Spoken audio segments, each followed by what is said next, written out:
Thank you so much for stopping by. Welcome to Be in the Garden. Welcome to be in nature. I trust that you are well. I certainly am. There's a lot of traffic noise out here. I'm not in my garden. I'm actually in a customer's garden where I'm going to bring you on an update of what has been happening since I last videoed here. And the last video I showed you was about the big transformation that went on in this garden. So it's a private garden, so I've got to be mindful of what parts I show, but I want to bring you here so that you can see some of the changes and the transformation that took place here. Do you remember I had this gravel area and I've got some wild flowers that are growing in their gravel path, and I'm going to be removing some of the wild flowers. But this lawn area here is really very different. The children have built a beautiful den here, so that's what that bit is there, a beautiful den that the children have built with some leftover wood. But this lawn area, I'm sure to show you some side-by-side footage that you can see. I've got some plants growing here. We've actually got some pyracanthus. And pyracantha actually likes crammed conditions. They really don't mind being crammed in spaces. You will see them flowering. And we are talking about the very end of March now. The very end of March. And don't you just love this container? So we have those here.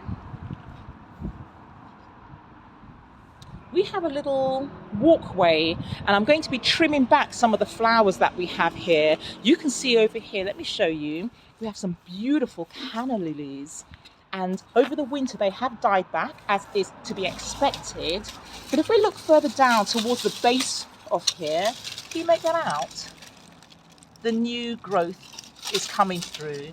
And what I'm going to do with these old parts is just trim these back, okay? We have Cocosmia, is it Cocosmia? We also have, I'll put the names of the different plants, of the ones I can recall back here. And we have here, as I move along, we have a delicate tulip that's yet to flower. And they are in terracotta pots. We've had some freezing temperatures here in the UK over the winter, and it's a good idea to buy pots that are frost hardy. That means the ice and snow will not go into the cracks, expand and crack the pots, as has happened in this case. So if you like, you can always consider getting some frost hardy terracotta pots that will prevent this sort of damage. That said, I actually think it looks quite beautiful. It sort of goes with the brick walling here as well. Do you hear the birds chirping? So what you've got here are the terracotta pots, but because these ones are not frost hardy, when the water goes in there, seeps in here, and then the cold temperatures make the ice swell, it cracks the pot, and that's what we've got down there. But like I said, it actually adds a little character to this area. We have this fantastic olive tree. Listen to that beautiful bird chirping away. We have this splendid olive tree, and it really does lend itself typically in a natural terracotta pot with some gravel. It's nice planting in threes. In gardens, I find when you plant in threes, it means that the eye doesn't stay. When you only have two, the eye will either go from left to right. But when you plant in threes or odd numbers, 5s and 7s in the garden, you'll find that the eye will stop and actually sort of, go round and round and take a look and make and look very well at all the things that are going on. But when you've got two, it's quite a statement thing in a garden. I love planting in either 3s, 5s or 7s. Odd numbers where possible in the garden. I love the feature that they've got here, this little bench here, isn't it? Sort of a bit retro. And then the watering can. Just simple things like that. I'll have to remove that plastic pot, I'm not sure why that's there. But here we have this fabulous Acer, and she is coming out of dormancy and coming back to life, just stretching out her hands, stretching out her limbs. Doesn't she look glorious? And this is Acer, this is a bloodgood, and the colour is really quite deep, quite distinct, and she will spread out her limbs in a more linear sort of, so like sort of wispy from side to side, and that's the effect that we were looking for here. We have some other plants, and they are perennials. I'm just going to rake back some of the leaves here. But that's lovely, and it just sort of breaks up this area so it's not too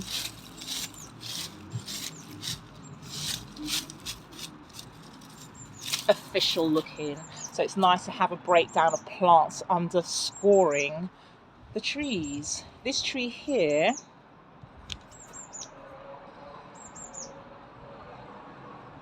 again, just breaking through the winter, putting on some tiny growth here, and it's just a wispy type tree, and sets it off with the olive. Don't the birds sound lovely? Okay, so I'm just going to show you just roughly. We have the lawn area. We have one lone daffodil. If you remember, I took a lot of time digging up this area late last year. Hey, good morning.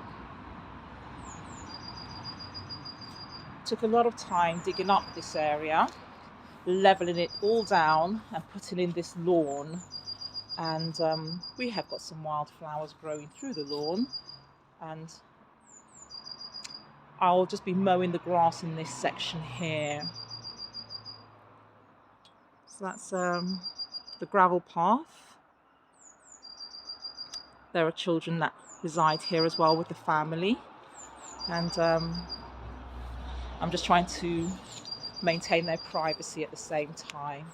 But here, just along the gravel path, we have some clematis that are growing up the wall, and I need to extend the trellis that we put here. Okay, so I need to extend the trellis so that the clematis has a larger area to climb to.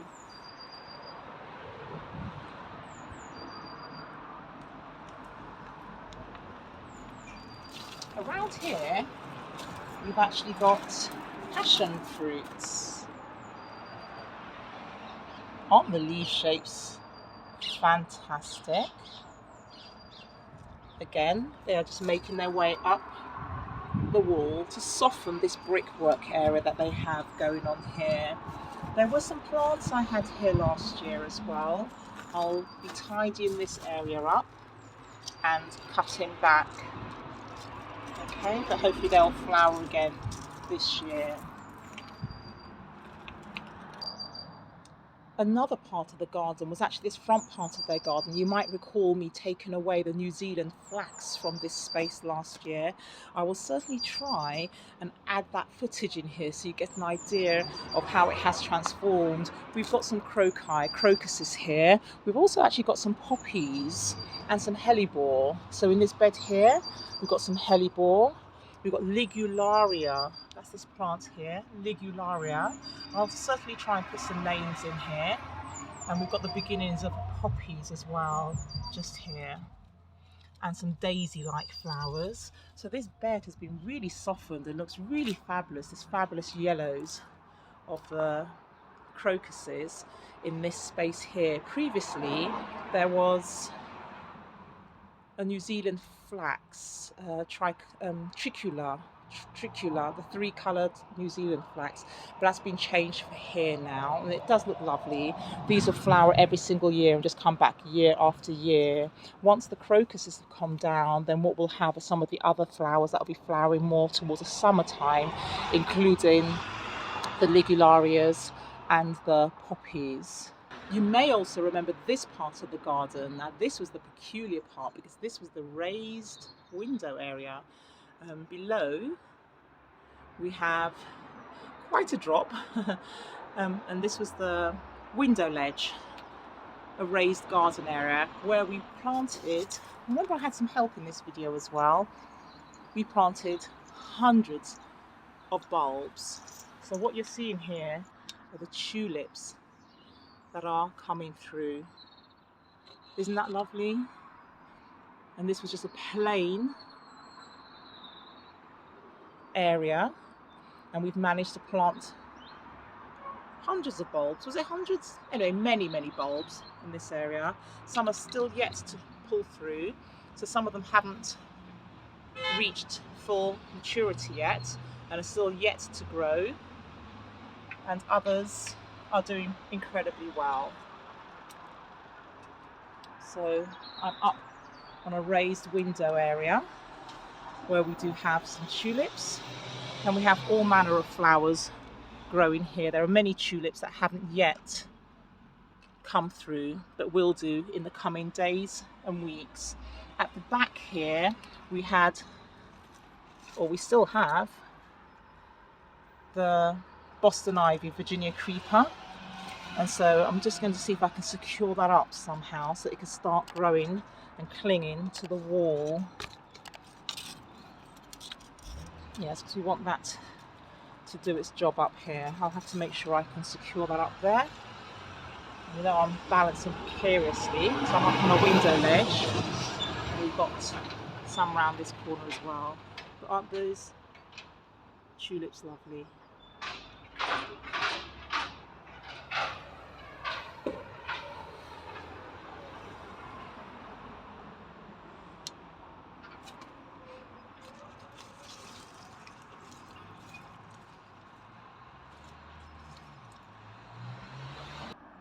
I'm going to maneuver my way back down and start on one of the flower beds at the back, and we have some daisy-like flowers that will be showing their beauty in the near future.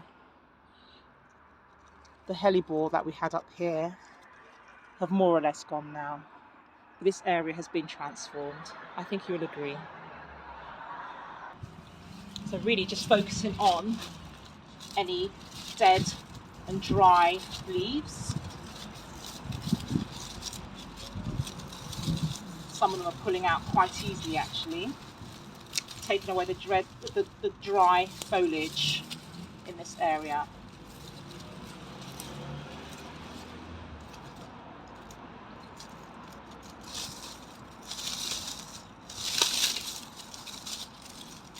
So you can see there that it is exposing the new shoots of the canna lilies that will grow.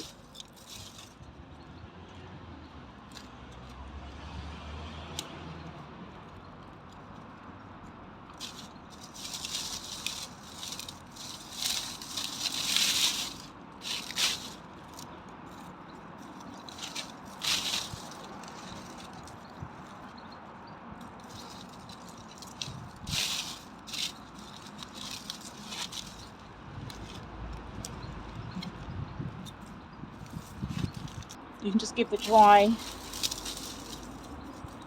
leaves just a gentle tug, and that should just loosen them from where they were the previous year. Just giving them a gentle tug. I'll do that again over here. Without displacing the bulbs. That's just coming out nicely. What have we here? It's nice sometimes when you take this stuff out, the dry twigs and things, just to leave them at the end of the garden. I won't be doing that particularly in this person's garden, but it is nice to do that if you have a garden that you're able to.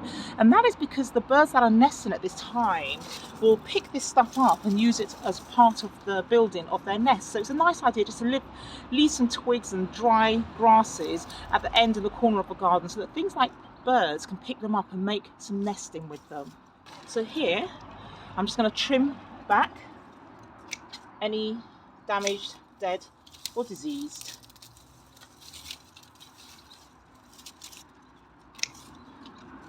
And the new flowers will shoot up in no time.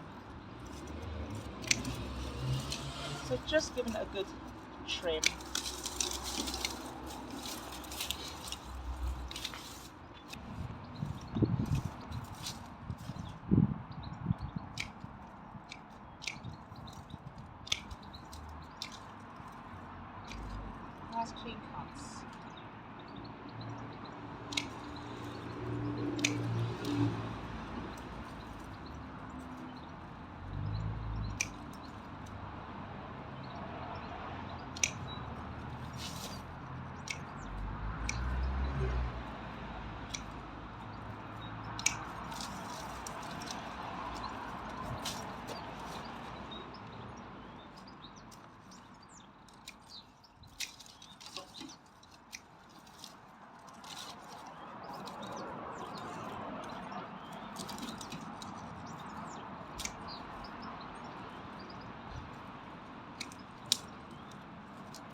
trimming back to where the new growth is, and it will bring up the spears of flowers again as the season progresses. Just gently combing out some of the dried leaves. And I'll just give around here a little gentle rake as well, just to clear some of the leaves.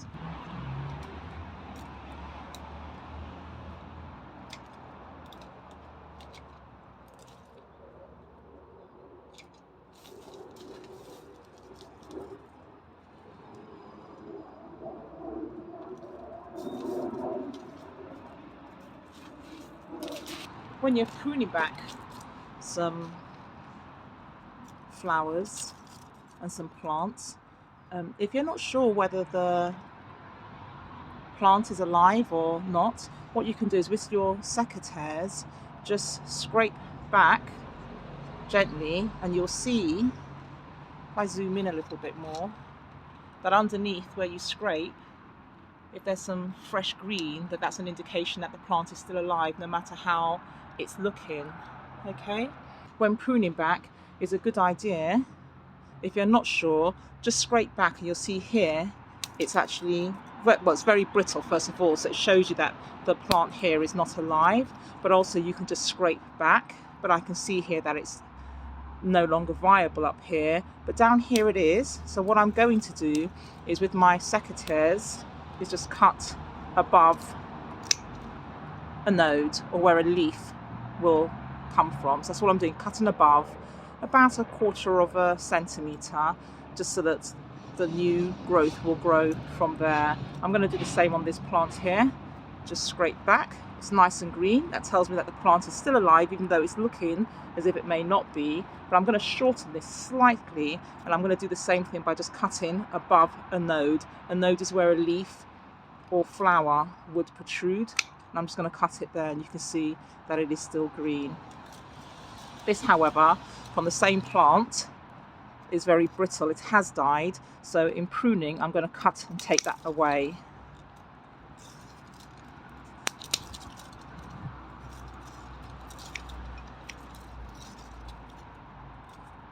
If you're not sure and you're a bit hesitant, then perhaps cut a little, because once you've cut it there's no going back, and then you can always cut it a little bit shorter. So what you cut, when you cut a little, you can just check then to see whether it's looking like it's viable, and then if it is, then you can cut it shorter. Okay, but here it's quite distinct. There appears to be quite a difference between what will grow again, just using my nail to scrape it back, and what apparently is no longer viable. So what I'm going to do, in the part where I'm able to scrape it back, there's no point me cutting here where my nail is, because there isn't a node here. The closest node that is still alive is actually lower down. I'm just going to cut above that node.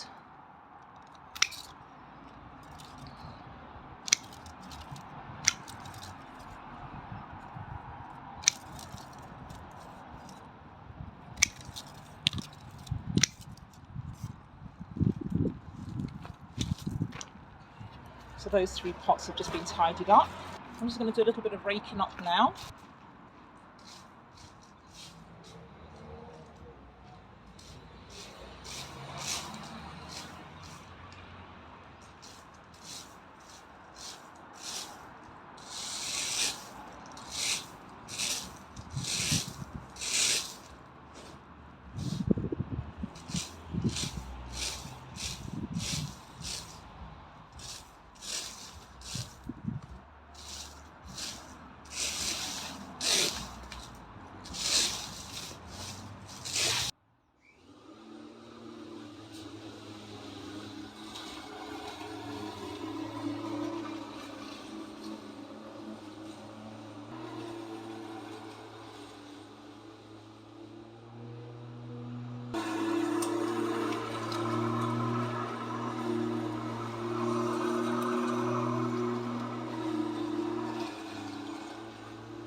thank you for staying with me during this video. I've got done what I needed to get done. You can probably see it's starting to drizzle, only a little bit, not too crazy at the moment. And I've mowed the lawn.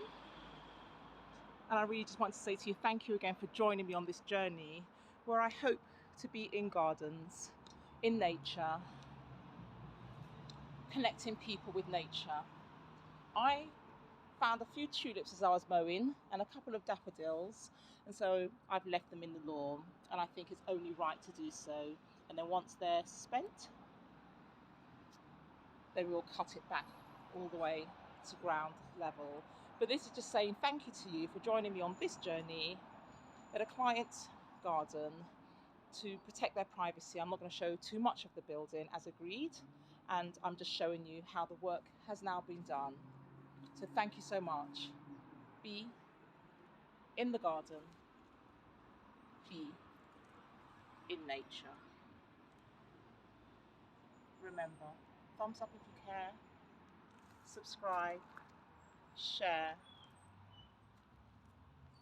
Do you like what I've done in this corner here? So I've taken some chairs and a table that I found in another area, and I've placed it here. I'll tell you what, let me say goodbye from sitting down there. You just wait for me. I won't be long. Hold on. How about I say goodbye to you from here? Thank you so much for watching me today. It was a fairly short video. You know me, I like to talk and walk, as I say. But anyway, thank you so much for joining me on this video. You saw what I did to this garden. I will be sure to link the original video of here where I'm transforming this garden so that you can see the difference and you'll see for yourself there's a lot of work done here. But I want to say thank you so much. It's beginning to drizzle here in the UK. Surprise, surprise.